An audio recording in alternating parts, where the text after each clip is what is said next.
Good afternoon, everybody. Good afternoon. Hi. So, President Biden's values and agenda won big across the country last night. In Kentucky, Ohio, Pennsylvania, and in Virginia, voters once again sided with President Biden's agenda to stand up for fundamental freedoms and build an economy for the middle class and protect democracy. Now let's turn to Ohio for a second. On the heels of an attempt to weaken voters' voices at the ballot box in August, the people of Ohio voted decisively last night to make reproductive care a constitutional right in their state. Ohio is now the seventh state where voters turned out in droves to reject attempts by Republican elected officials to impose extreme abortion bans since the Supreme Court overturned Roe v. Wade. And from Kentucky to Virginia to Pennsylvania, voters in those states also turned out to roundly reject abortion bans that jeopardize the health and the lives of women, force women to travel hundreds of miles for care, and threaten to criminalize doctors and nurses. The stakes could not have been higher. And last night, voters sent a very, very clear message. We have always said that voting matters and polls do not. Our focus is going to remain on our work to grow the economy, lower costs for families, and protect fundamental freedoms against dangerous agendas that are out of touch with the American people. Now I want to turn to what's going to happen at 2 o'clock today. Domestic Policy Advisor Neera Tanden will brief the American Jewish community on the ongoing implementation of the national strategy to counter anti-Semitism, including the administration's response to the rise of anti-Semitic incidences on college campuses. We continue to see an alarming trend of anti-Semitic threats and attacks targeting Jewish communities across the country, disturbing acts like ripping down posters of Jewish held hostages by Hamas, vandalizing Jewish institutions, threatening to commit acts of violence against Jewish students, Jewish faith leaders, and Jewish communities inflame tensions, stoke fear, and are completely unacceptable. The president strongly condemns these brazen acts of anti-Semitism and has repeatedly made clear targeting Jews because of their beliefs or their identity is unacceptable. Make no mistake, we will continue to speak out against hate of every dimension. And that is why just last week you heard from this administration. The president and vice president announced that the administration will develop the first U.S. national strategy to counter Islamophobia in the United States.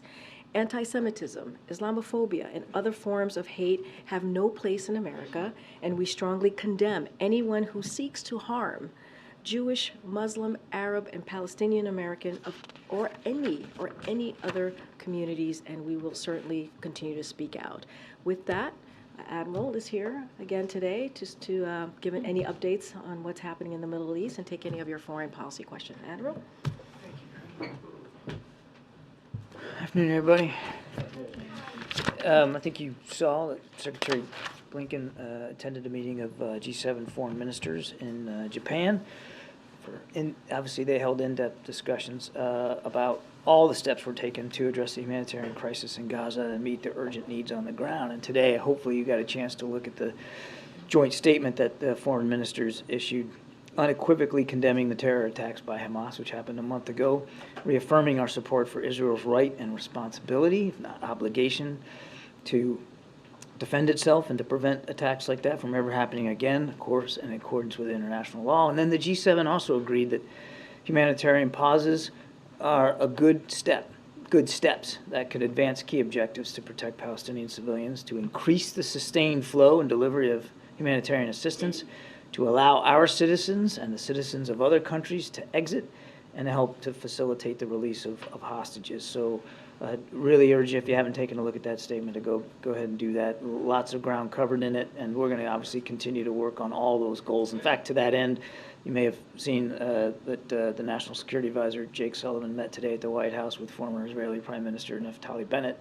covering all those same issues, making sure that the former Prime Minister knew straight from our National Security Advisor how staunchly we're going to continue to stand by Israel as they continue to defend themselves. Just a brief update on the crossing at Rafah. Over the last 24 hours, more than 80 more trucks carrying humanitarian aid was able to enter Gaza. That brings the total to 650. Again, not enough. We're going to continue to work to push that. And as of now, we're aware of more than 400 Americans and family members who have been able to depart and sought the support of our embassy team on the ground in Egypt. There has been no change in that number since yesterday. So no more U.S. citizens or family members got out since the last time, well, since yesterday when I was up here talking to you guys. But I just thought I'd give you that update. That's it. On that last point, is there a reason why that more Americans have not left? And do you have an update on the estimate of the number of Americans who are still in Gaza now? Well, with the fact that we know we got 400 or so out so far, that leaves a population of about 500 to 600 left when you count family members in there.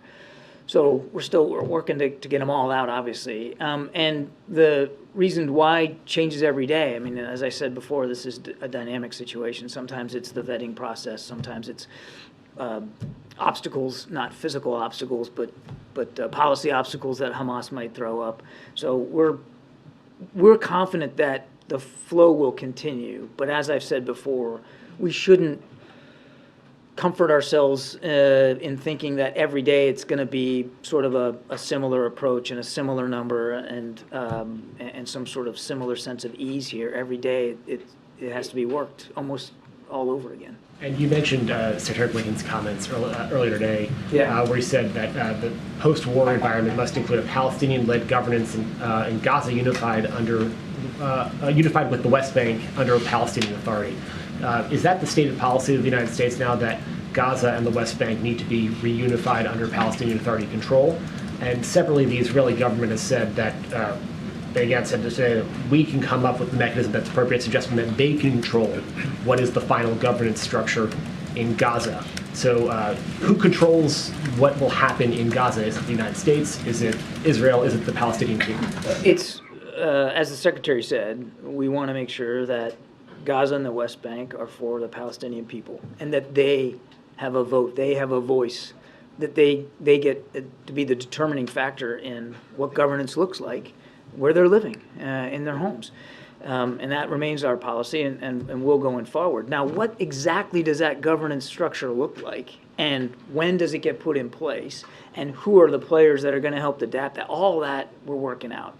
Those are all the questions we're asking ourselves and the questions we're asking of our partners. I can't stand here today and tell you that this is exactly what the structure is going to be, but that is what we're trying to drive to, is a process to get answers to those questions. It sounded like Secretary Blinken was saying that there was a final goal in mind, which was unified control of Gaza and the West Bank under the Palestinian Authority. Is that not U.S. policy? We believe that the Palestinians should be in charge of their future, and they should be the determining voice and factor in their future. Thanks, Karine. Thanks, Admiral. Can you confirm that the President and Prime Minister Netanyahu discussed a 3-day humanitarian pause when they spoke most recently? And if so, how are discussions on that going? No, I can't confirm those reports. I can confirm that in almost every conversation that we're having with the Israelis right now, we're talking about the benefit of humanitarian pauses. And again, you saw the G7 foreign ministers also unite around that idea. How are discussions on that going? We're continuing to have those discussions. I don't have an update for you. I would remind that there has already been a couple of small humanitarian pauses to allow people to get out, including a small number of hostages who have been released. So this is not a new idea, but it is something that we believe should be continue to be pursued. The Secretary of State in his comments today also referred to a, quote, transition period after this conflict. Could you expand on that and explain what does a transition period look like to this administration? I think he was referring to this idea that, and it came up yesterday, where Prime Minister Netanyahu talked about an indefinite period where they would be on the ground. I think he was referring to the idea, the fact that in the immediate aftermath of conflict, it's certainly plausible that for at least some period of time, Israeli Defense Forces are still going to be in Gaza to manage the immediate aftermath and the security situation. But that nothing's changed about our view that shouldn't be the long-term solution, that it shouldn't be about an IDF reoccupation of Gaza as a long-term governance solution.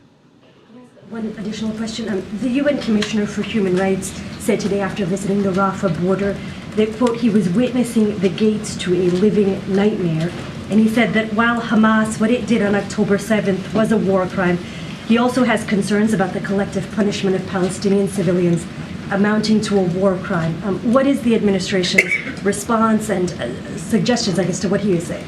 Well, again, without responding directly to every comment made by every official around the world, I would just tell you that we're watching these events as closely as we can, of course. We're in constant touch with our Israeli counterparts. We're not going to react to every event on the battlefield, but we are continuing to stress to our Israeli counterparts, and you heard that from Secretary Blinken as recently as today, to stress to them to be as cautious, careful, and deliberate as possible, and to avoid taking civilian life as much as they can in the prosecution of these operations.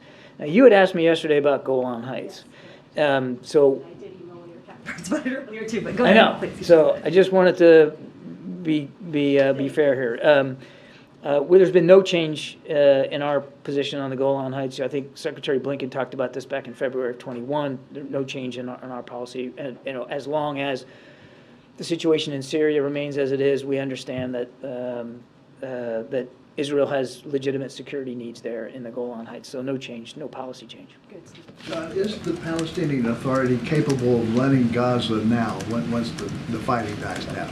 I don't know that, again, we've got a final solution here on how Gaza will be governed, Steve. And obviously the Palestinian Authority would have to be a part of that discussion from the get-go, and as well as with other regional partners. But I just don't know that we've got that solution set nailed down. What we do believe, as Secretary Blinken said, that the Palestinian people should be in charge of their destiny and their future. And when you're trying to get American hostages out, how does that process work? Are you in direct contact with Hamas? We don't have direct communications with Hamas, but some of our partners do, and they've been helpful in that regard. But any progress to note? I have no specific progress to announce or speak to today, other than that we continue to be focused on trying to get all the hostages out. Certainly the American citizens that we know are being held, but all of them. And in order to do that, as we saw with the first 4 that got out, 2 Americans and then 2 Israelis a couple of days later, there was enough of a pause in the fighting to allow for their safe passage. And that's what we're trying to get cemented, is an agreement for as many pauses as might be necessary to get all of them out. But it's a delicate negotiating process, and we're still working at it. Thanks, Karine. So on that note, John, and thanks for coming again, by the way, should we be thinking about humanitarian pauses in the context of hostages? Because you referenced, the last time the Prime Minister agreed to some, it was to allow hostages out. Or are there other factors, getting more aid in, etc.? I mean, how should we be thinking about this? Because every time it's happened so far, it's for the hostages alone. I would recommend you think about it in terms of all of the above. I mean, obviously, one of the most urgent, pressing needs is to get the hostages, to get their release secured, get them back with their families. That's key priority. But it's also a priority to get aid in, and also to allow for people who aren't hostages to find a way out of Gaza, or ways out of Gaza. So it's all of the above, but the key focus right now is definitely on hostage release. So is the lack of humanitarian pauses a factor in why hundreds of Americans are still stuck there? There are lots of complicating factors to the earlier question I got about why we haven't seen more movement over the last 24 hours. And the need to be able to cross Rafah safely without fear of coming under fire is certainly one of those factors. Thank you. Just to follow up on that hostages, Israeli government sources tell ABC News that Israel won't accept the release of 10 to 15 hostages, that it wants a bigger group, close to 50. Is that a position that the White House agrees with? I am not going to negotiate in public. Can you talk a little bit more about what demands Hamas is making to release these hostages? What is being asked for? I know you're not in direct contact. Any guidance you can give on what? Again, I'm really not going to get into negotiating it in public. We have a way to communicate with Hamas. We're using that way, and we're doing everything we can to get these folks back with their families. But I think you can understand that I could be putting all that process at risk if I start talking about the negotiating stance of one or another partner in this. And just any sense of proof of life, that anything you can give us as far as how you would know that these hostages are alive right now? I am not aware of any specific proof of life for specific hostages, to include the small number of Americans that are still being held hostage. We don't have any indication to the contrary that they aren't still alive, and so we're certainly operating under that assumption. John.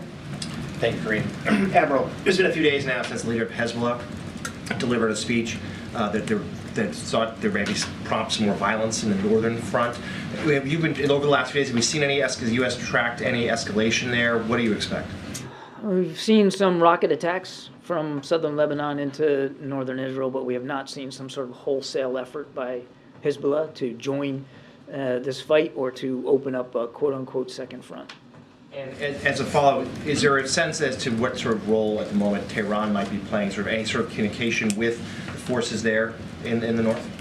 You mean Hezbollah forces? Well, I mean, aside from the fact that they continue to resource train and provide capabilities to Hezbollah, I'm not aware of anything overt that I could speak to today. But I mean, I don't want you to take away from that we're sort of blind to the fact that Hezbollah is supported by Tehran. Thanks. John, we're reporting that Qatar and Egypt are negotiating some kind of deal with Hamas to release up to 15 hostages if there is a 48-hour humanitarian pause. Is that something the U.S. would support? Or I just got that question. I'm not going to negotiate in public. And can you talk, I know you talked about the universe of hostages. How much does the U.S. know about who they all are? Do you feel like you know, sort of have identified who all these people are? Who the American hostages No, are? I mean the entire group of hostages. Are you confident in who they are, where they're from, who these people are? I don't know the degree to which that we in the United States here have perfect visibility on all the identities of all the hostages. That has been an effort that we've been working on with our Israeli counterparts. Certainly the Israelis are also working hard to make sure they know who's in that population. We have a good sense of the small number of Americans who they are, but out of privacy concerns, we're obviously not going to talk about that. How many pauses it would take to get everyone out? It would depend, honestly, on what's negotiated, how much in each pool, and over what period of time. So I can't give you an exact figure. What I can tell you is that we want to stay open to the idea that it might take, in fact, likely could take, more than one humanitarian pause to get them all out.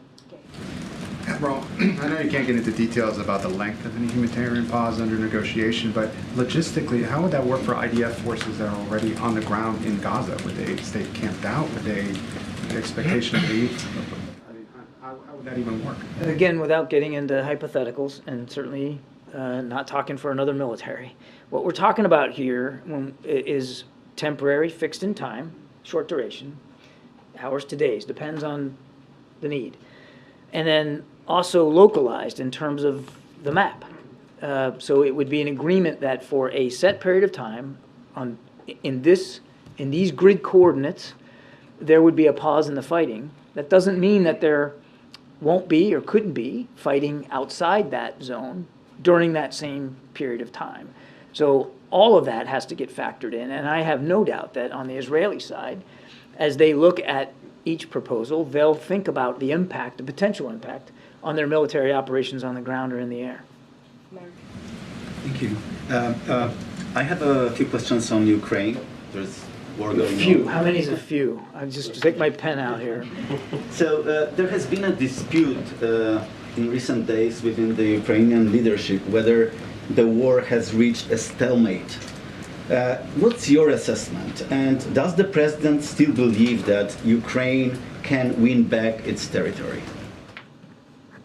Okay. I'm going to have one more after. Okay. Is that okay with you? Oh, absolutely. Okay. It's okay. So obviously we're not going to, as I've said many times before, we're not going to characterize Ukrainian military operations. They can speak for this. President Zelensky talked about this on Sunday, that he does not believe that they are in a stalemate. But that is for him and his commanders to talk about. What I can tell you is that the front from the Donbass area all the way down towards Zaporizhia and beyond, I mean, remains an active front. And there is fighting along that front, all along that front. The Ukrainians will be the first to tell you that they aren't making and haven't made as much progress on this counteroffensive as they would like. And that's why we are so focused on making sure that we continue to provide security assistance to them so that they can make the most of the time they have left before the weather's really going to set in and make it harder for them to make any progress. And your question, does the president believe that they can? Absolutely, we believe that they can win back their territory. I think they've been underestimated since the beginning of this conflict. They're capable, they're strong, they're brave. They've got good command and control, and there's no doubt in our mind that they can continue to succeed. But you know, the enemy gets a vote. Russia's planted tens of thousands of mines all along that front, making it harder for them to advance. And as I said, the weather's not going to be cooperating here for much longer. Security assistance for Ukraine. A group of Senate Republicans demand border security measures, including changes in asylum policies, as a condition for further aid for Ukraine. Is the president open to such changes? And how much funds do you still have available for Ukraine from the previous appropriations? On your first question, I would just say that the reason why the president included border security funding in the supplemental is because he agrees that we need cooperation from Congress to improve our capability at the border. And if they are serious about wanting to help with border needs, then pass the supplemental request that the president submitted. And as for the money that's left, what I can tell you is that roughly of the total funds that have been provided to Ukraine since the beginning of the war, which is in excess of $60 billion, and that's not just security assistance, that's economic and financial assistance, humanitarian assistance. We've gone through about 96% of what's left, and greater than 90% of security assistance, replenishment funds, have been expended now. And the Defense Department is down to about $1.1 billion of replenishment money left as we head into the wintertime. So as I've said before, the runway is getting shorter, and that's why we need that supplemental request approved. That was a few. If I could, thank you. UN Chief Antonio Guterres today was talking about the number of deaths that have occurred in Gaza, and he said that there is something clearly wrong in the way the Israeli military operations are being run. Does the U.S. agree with that assessment? Again, I'm not going to armchair quarterback this fight from this podium. We're not going to react to every event, every strike on the ground. We are going to continue to provide Israel with what it needs to defend itself and to go after Hamas leadership. And we're going to continue to urge them, as you heard Secretary Blinken say today in Tokyo, to urge them to be as cautious and deliberate when it comes to civilian casualties as possible. We recognize that many, many thousands of Palestinians have been killed and wounded in this conflict. And each one is a tragedy. We grieve and mourn with each family that is grieving and mourning. And that's why we're going to continue to stress that the law of armed conflict be fully and completely complied with. And one thing that falls a little bit under your purview, something that the White House and campaign and the president's allies often say, is that one of his selling points is his leadership on the world stage, pointing to Ukraine, Israel, his ability to reinvigorate NATO. Yeah. But a CNN poll released just yesterday found that only 36% of registered voters believe Biden is an effective world leader, and that Trump, 48% believe he is. Were you surprised by that number, and where do you think the disconnect is? We're not focused on polls at the National Security Council. We're certainly not going to. It's not going to govern the kind of policies that we're developing, the options that we're providing to the commander in chief, or the way we're executing on those options. We're just not fixated on that. We're fixated on defending and protecting our national security interests around the globe. And again, without going into the litany that would take me probably an hour to get through, I can point to chapter and verse of things that this president has done on the world stage to advance those national security interests. John, does the president think that Israel's plan to oust Hamas is achievable militarily? The president believes, because he's seen it on our own, on the efforts to go after ISIS and after Al-Qaeda, that it is absolutely possible, through military and other means, to disrupt and degrade, if not decimate, a terrorist network's ability to resource itself, to plan, to operate and execute attacks. We're not going to, again, characterize or analyze publicly Israeli war plans. They should be the ones speaking to that. Right now, they are focused on putting pressure on Hamas leadership, specifically in Gaza City. And they are pursuing that through military means. And again, we're doing everything we can to help them. How important is the timeline to that belief that this is achievable? And the reason I ask is because of this polling that shows Americans are very deeply divided on Israel's counterattack. Only 36% said it's very important or extremely important to provide aid. 40% of Americans said the military response has gone too far, and among Democrats, that number is 58%. So is he at all concerned about backsliding in support for this mission among key constituencies of his base? As a leader who has been, deeply involved in the Middle East for much of his public life, he understands that there's a lot of complex history here, and he also understands that right now there's an awful lot of strong feelings on all sides about what's going on right now. He appreciates that, but he's not going to develop policy options here for the United States or administer our national security interests, again, according to polling data, which shifts and change. He's going to do it based on principles, based on a firm belief in Israel's right to exist as a nation and the Israeli people right to live in peace and security, as well as the Palestinians. And that's going to govern how he makes his decisions with respect to protecting our national interests, to include, Jackie, his firm belief that in the promise of a two-state solution and how we can't abandon that. Will we send American troops into Gaza to get American hostages? There are no plans to put American troops on the ground in combat in this fight. And we are pursuing a series of steps, largely through negotiations, to get our hostages out. Thank you, Karine. John, do you think that Hamas, or do you believe that Hamas is holding all the hostages in Gaza, or do you think there is other groups like Islamic Jihad or maybe others, and do you use the same channel of communication via your partners to trying to deal with them? We don't have a perfect picture about where everybody is, what condition they're in, or in how they're being held. We cannot rule out the possibility that other groups than Hamas may have hostages that they're holding. Okay. And yesterday you said there is no red lines militarily for Israel, but is there any political red lines? I think the Secretary alluded to it today, Secretary Blinken, when he said that no transfer of Palestinians and no, in a way, allowing for a security buffer zone that will be on Palestinian land. Is this something that the administration will convey to the Israelis? And I'm sure we've seen the images of thousands, 15,000 actually, of women and children walking on foot with little belongings from northern Gaza to southern Gaza.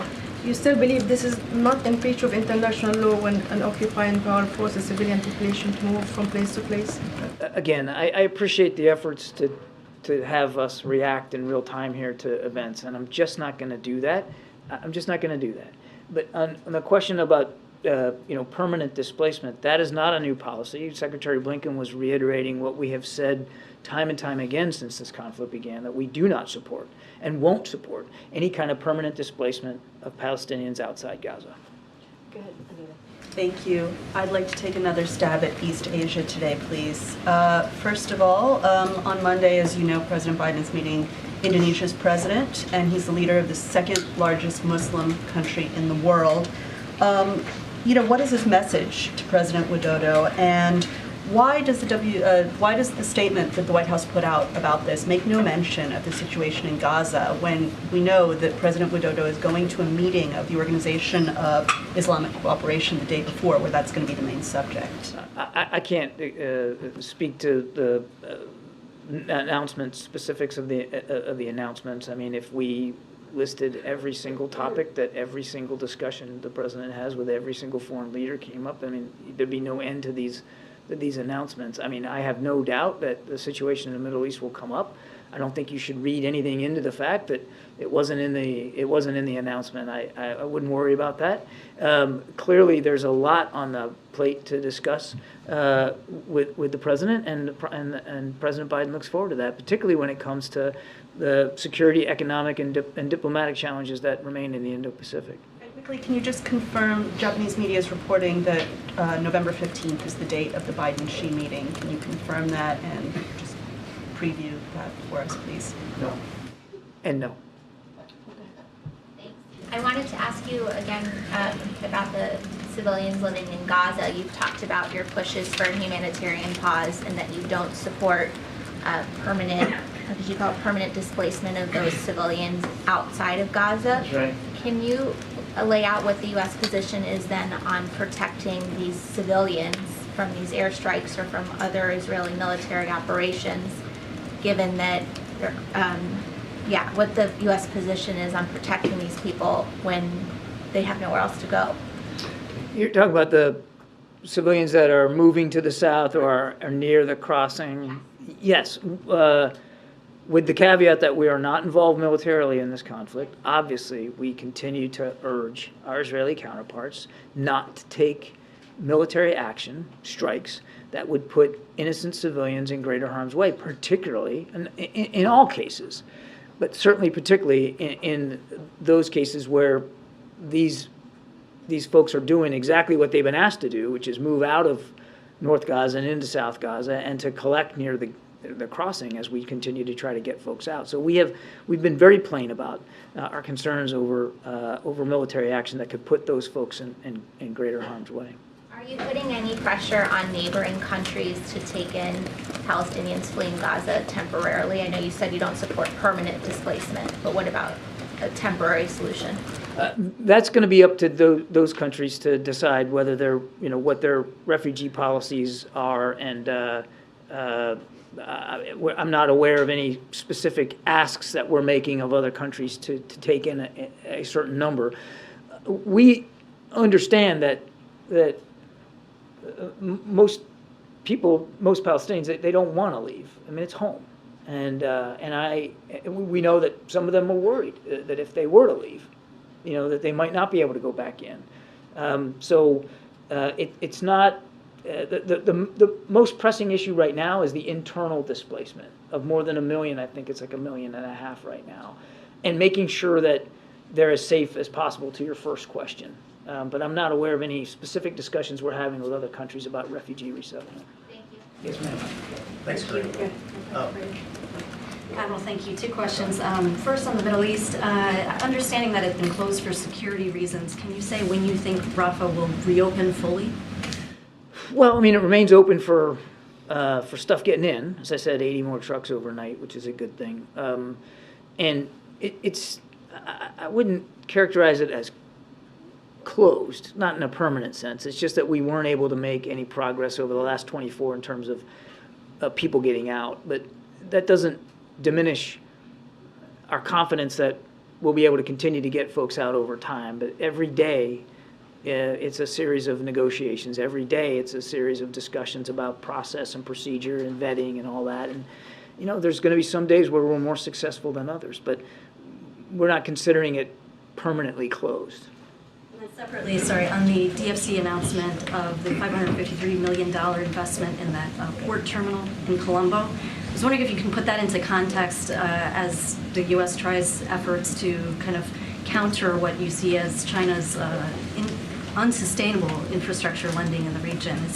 Can you talk about the strategy here and how that's working to kind of win over global South countries on that front? Well, so a couple of things. It's not about winning folks over. We're not telling people they can't enter into investment arrangements with the PRC.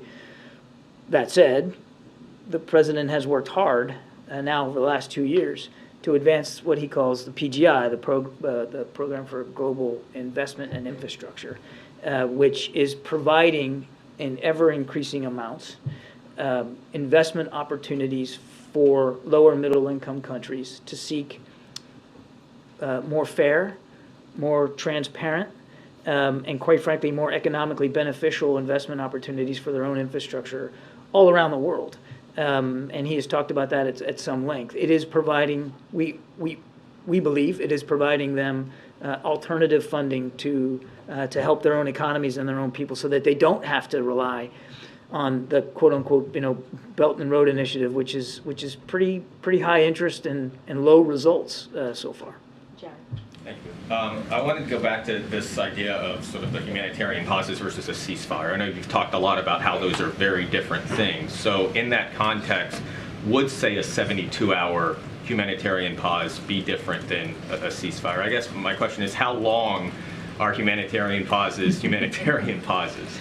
Humanitarian pauses are as long as they need to be for accomplishing whatever the specific purpose is, whether it's hostages out or aid in or just getting people out. I mean, they have to be as long as they need to be.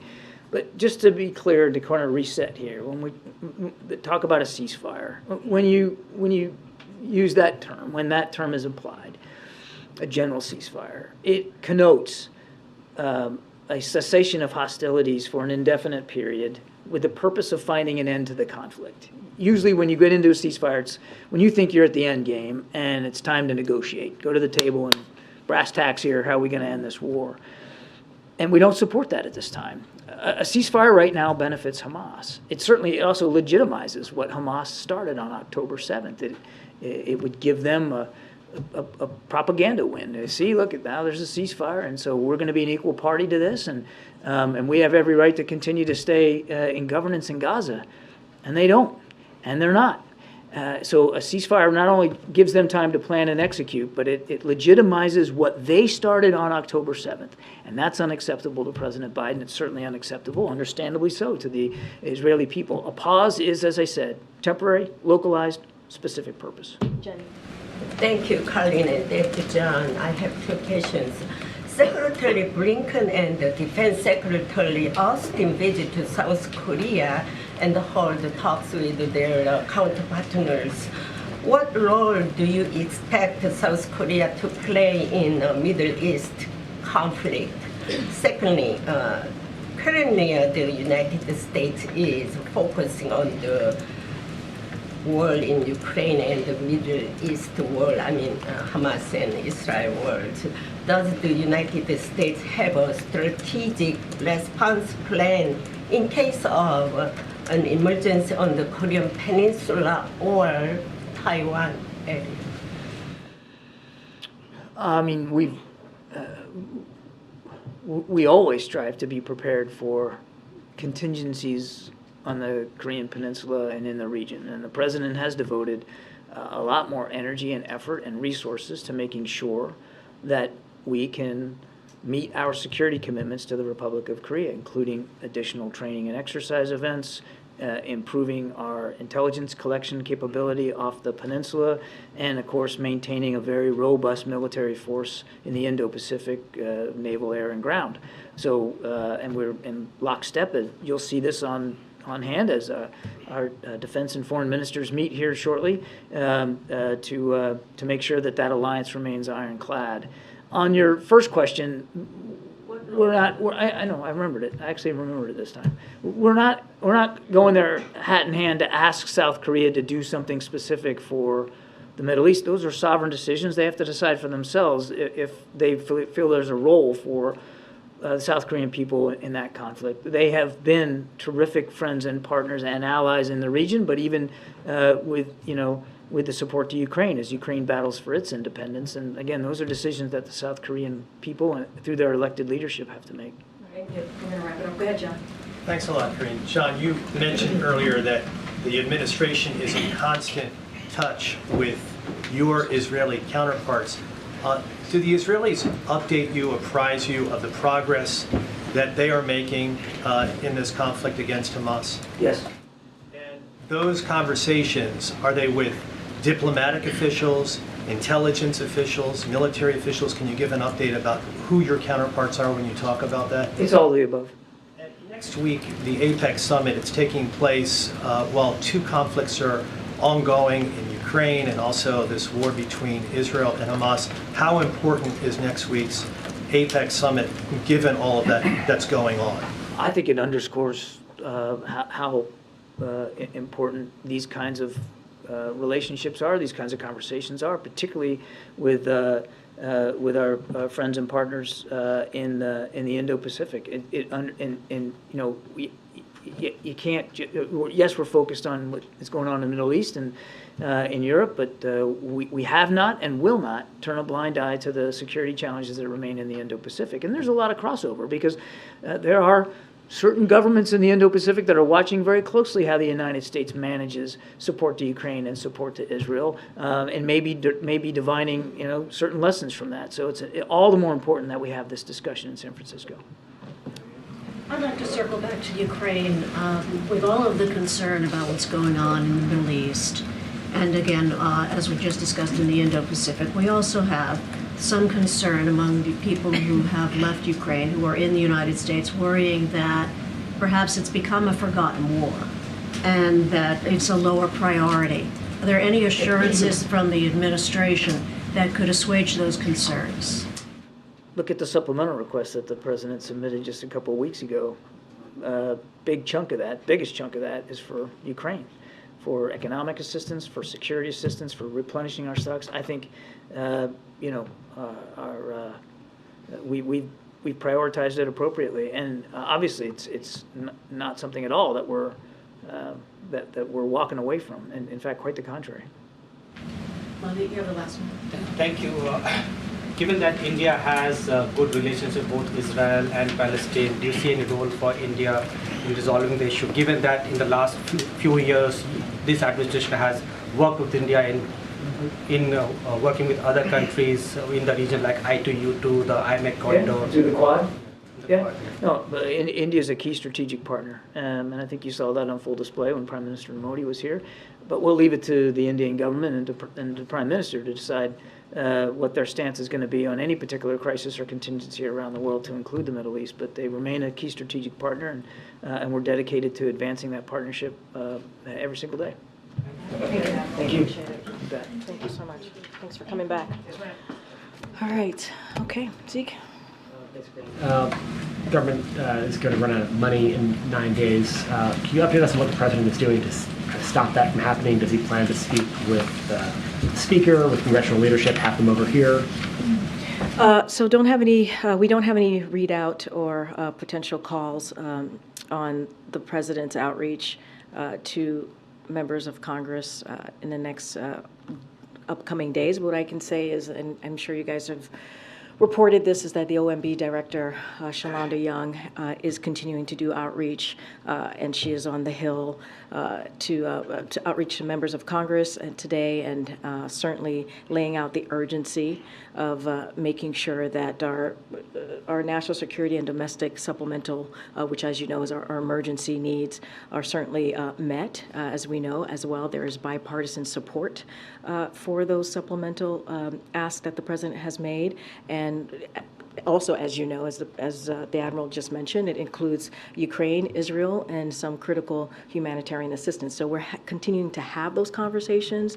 They've been happening for some time now with the OMB, certainly director, and certainly the Office of Leg Affairs and other folks here in the White House. And we have made ourselves very, very clear how important it is to make sure that the government stays open, make sure that key vital programs that American people need continue to get funded. It is important. We should not be here again. Congress has to make sure they do their jobs. And so that's been very clear. This is something that they have to act on. This is something that they can avoid. And so we have been clear about that, and we'll certainly continue to make that clear to them. And then last night in a bipartisan vote, the House censured Congresswoman Rashid Tlaib. Does the president believe that was appropriate, that her comments justified that action? So I'm not going to speak to the actions that Congress takes.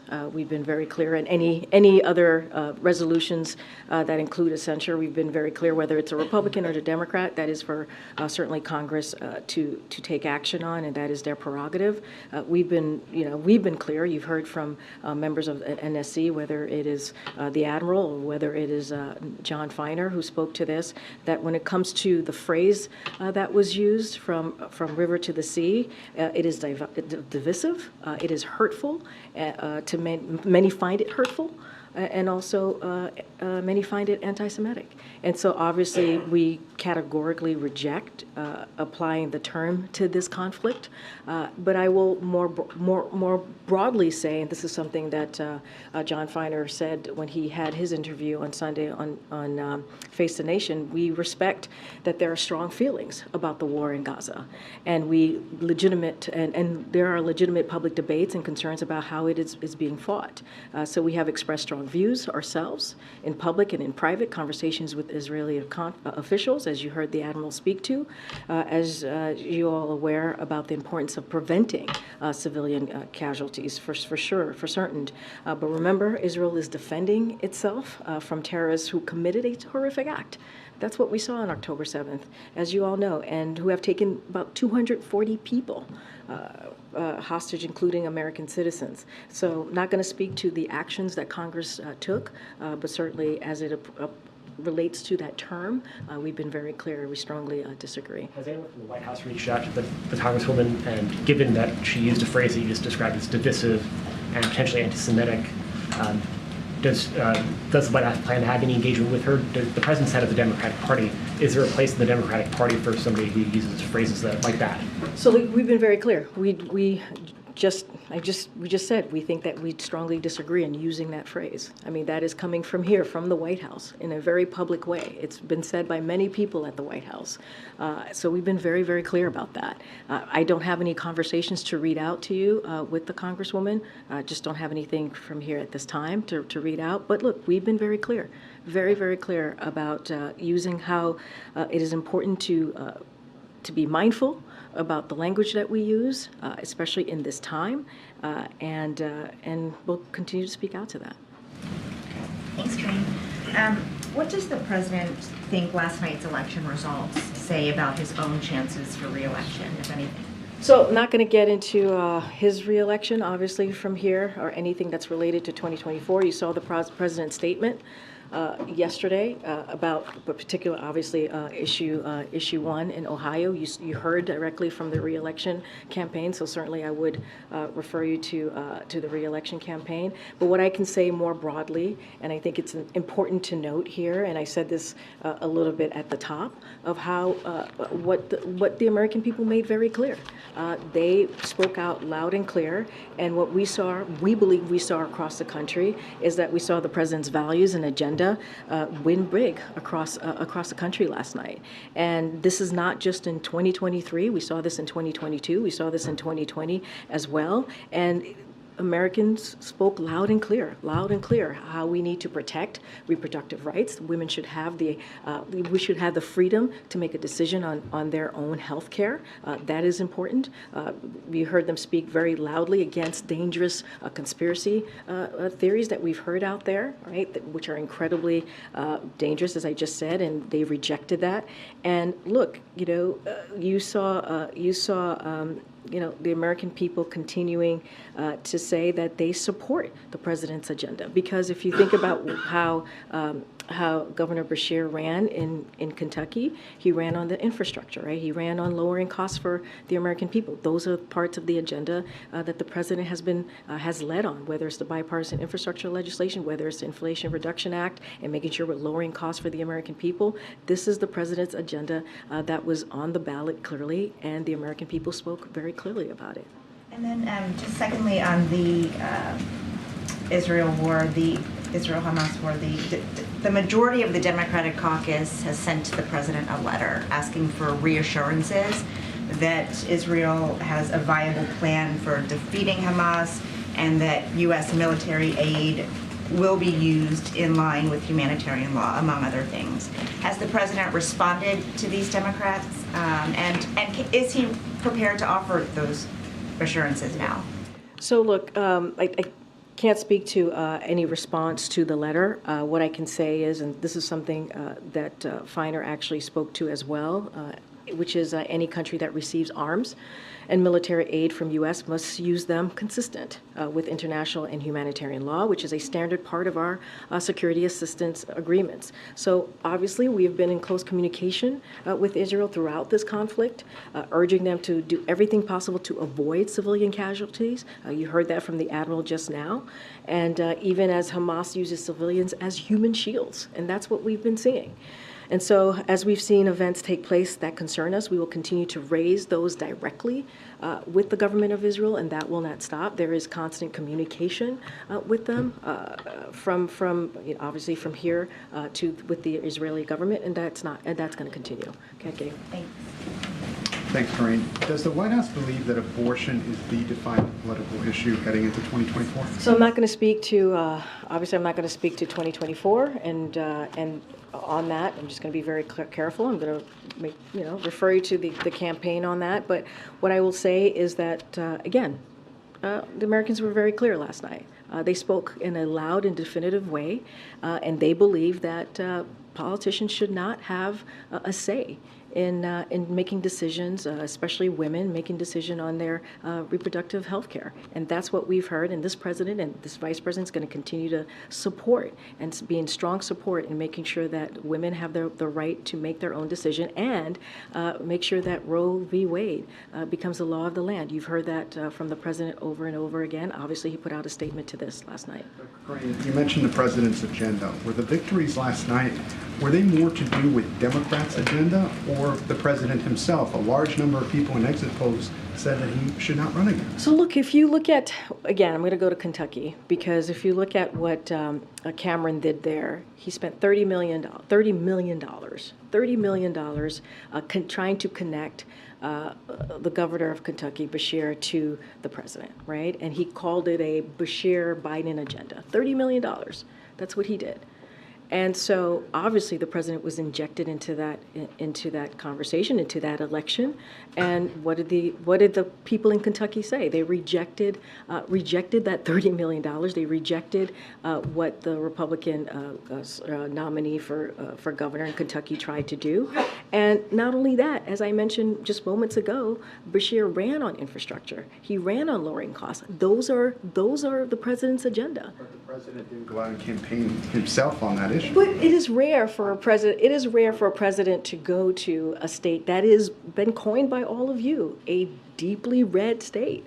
That's what Kentucky is. And let's not forget, the president kicked off one of his first events that he kicked off this year was going to Kentucky and talking about a bipartisan infrastructure, but going to a bridge that had bipartisan support. Governor Beshear was there. Mitch, I forgot his name, the Senate leader, Republican leader was there. And so you saw this bipartisan support for this bridge. It was really incredibly important. He literally kicked off this year going there. And so, look, it's very rare for a president to go again to a deeply red state. That is not something that, any president would do. And so, look, the president's agenda was certainly, we believe, on the ballot. This issue of abortion, right, which we know how extreme Republican electeds have been in putting out national ban. And what did the American people do? They rejected that. They rejected the extremism that we saw from them. They rejected the conspiracy theories that we saw from them. And the president is going to continue to do the work of the American people and push forth what the American people want us to do here, and is to make sure we deliver. Go ahead. Is the Biden-G meeting in San Francisco totally locked in? It's going to happen 100% certain? I don't have anything to confirm here and now. Obviously, you'll hear more from us in the upcoming days. I just don't have anything to confirm. And is he going to watch the Republican debate tonight and comment on it? I don't have anything on the president's schedule for this evening. Obviously, it's going to be on the airwaves tonight. I just don't have anything to share on what the president's schedule is going to be for this evening. How much of the election returns did he watch last night? Well, as you know, the president made some phone calls, right, to some of the folks who either, whether it was Governor of Kentucky, who was obviously reelected, or some other Democrats who won last night, and so obviously he paid close attention to the results last night. I just don't have anything else. Okay. Senate Republicans have been pushing for immigration policy changes to be included in a supplemental in order to get that funding across. You heard this over and over in the hearing today with Alejandro Mayorkas. And there were some Democrats on that committee, like Chris Murphy and Schatz, who seemed open to discussing some policy changes to deal with this in a piecemeal approach. Is the White House willing to budge on this in order to get this money through? So look, you know, on day one, the president put forward a comprehensive immigration plan, legislation for Congress to take a serious look at and to work with him on getting that done. We have a broken immigration system. It's been broken for decades now, and the president has done everything that he can on his own to try to figure out how do we deal with what's going on at the border. There is a plan out there. There is a piece of legislation out there from the first thing that he did on day one of his administration. And we put together, or we included the border security funding in the supplemental because we believe it is important to continue the funding that is needed to deal with this issue.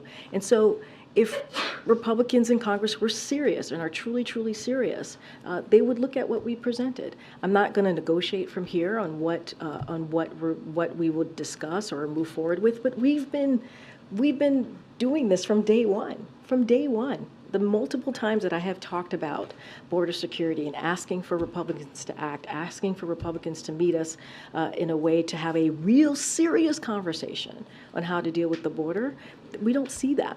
We just don't see that. Well, are there border policy concessions is it possible that could be part of this? Look, I'm not going to go, point by point on what Republicans are putting forward. Not going to negotiate from here, but we have been doing this since day one of this president's administration, day one, on trying to figure out how do we deal with the border security issue. And he did that by putting forward a piece of legislation that is comprehensive and that deals with immigration in a real way. And what we have seen over and over again is political stunts. And the president's heading to APAC next week, but then right around the corner is that government funding deadline. Is the White House considering any alterations to his schedule or plans? Could he potentially come back a little bit earlier? We don't have any changes to his schedule. Look, this is something that Congress can get done very easily. This is their job, right? Their job to keep the government open. It is up to them to get this done. They have to do their jobs. They have to do this work. They have to keep their commitment. There should not be a government shutdown. The president's going to continue to do the work for the American people, obviously focusing on foreign policy, focusing on national security next week, and that's what we're going to see in APEC. And really important to have those diplomatic conversations, and that's what you're going to see the president do. Go ahead, Jojo. Thanks, Karine. Can you give us a preview of the president's trip to Illinois? And also, I'm wondering, does the president believe that his decision to join auto workers on the picket line made any difference at all in settling this dispute between the workers and the auto companies? So let me get to tomorrow. So tomorrow, obviously, which is Thursday, President Biden is going to deliver remarks and meet with UAW auto workers, UAW President Shawn Fain and Governor J.B. Pritzker in Belvidere, Illinois, to highlight his commitment to delivering for Illinois, his commitment for delivering for working families and creating good-paying union jobs, as well as UAW's historic agreement that includes bringing thousands of UAW jobs back to Belvidere and reopening a plant, which is incredibly important. The acting Labor Secretary Julie Su and Senior Advisor to the President Gene Sperling will join the President on his travel.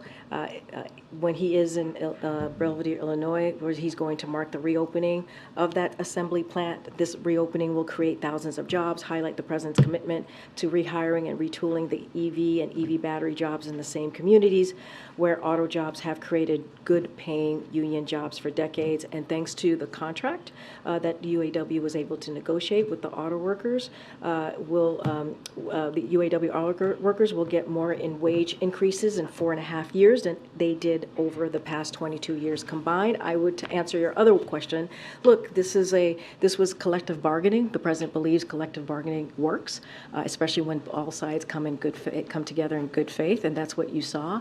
And this is a victory for them. This is a victory for the men and women of the UAW, and it is something certainly that he supported, and we obviously were able to give support to the negotiations, but they did the negotiations. It was their negotiation to have, and certainly we are glad that it came to a place where UAW auto workers were able to get what they deserve. The vice president was just outside. Oh, she left. And you think you could invite her in here? So questions from us? Oh, okay. It feels like she's going to make a statement. We should be here. Okay, I was not aware of that. I was not aware. I was not aware. I would have to talk to her office. Is she still out there? She just finished, but we'd love to ask her questions. Okay, all right. Well, would have to. Oh, Steve is coming back. Would have to ask what happened. I was not aware that was going to happen. About 30 seconds about the last night's elections. Okay. Okay. All right. I guess what's behind the decision to not have the president come out in the wake of the results? So look, you're going to see the president tomorrow. Just talked about Chicago. Now I see why people left and came back. Okay, that's good to know. Was not aware.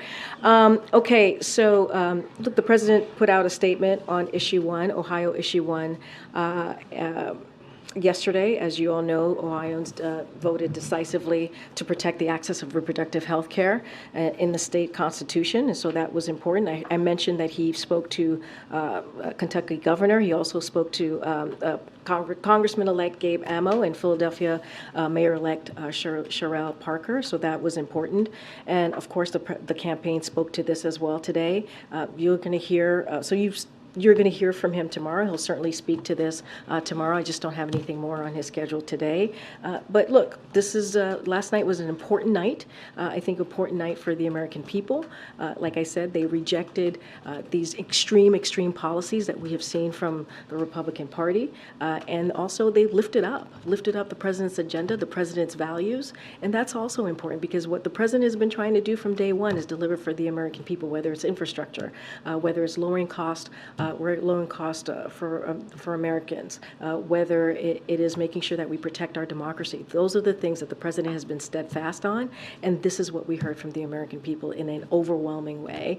And also, let's not forget reproductive right that played a role in Ohio, in Kentucky, and Virginia. But then given those wins, how do you explain the president's low approval rating and the disconnect there? And look, I spoke to this yesterday, and what I said is you have to take these polls with a grain of salt, right? And I talked about 2020, right, and what we saw in 2020 and what was being reported then.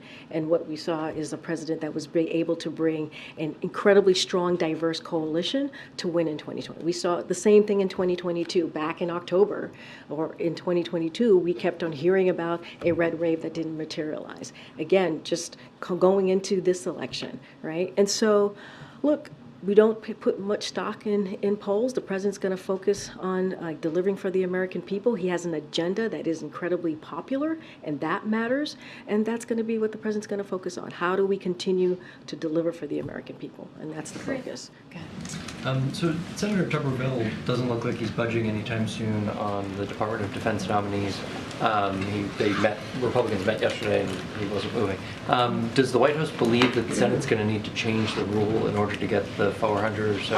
I'm not going to get into the rule changing of the Senate. That is their decision to make. We've been very clear about what Tuberville holds due to our national security, the threat that it has to our national security, and it's risky. It's a risk to our military readiness. It's hurting our military families, and certainly we strongly disapprove of this. And we've been very loud and very clear about our thoughts on what he's doing here. And so we are glad to see Senate Republicans speak up and also be vocal about this.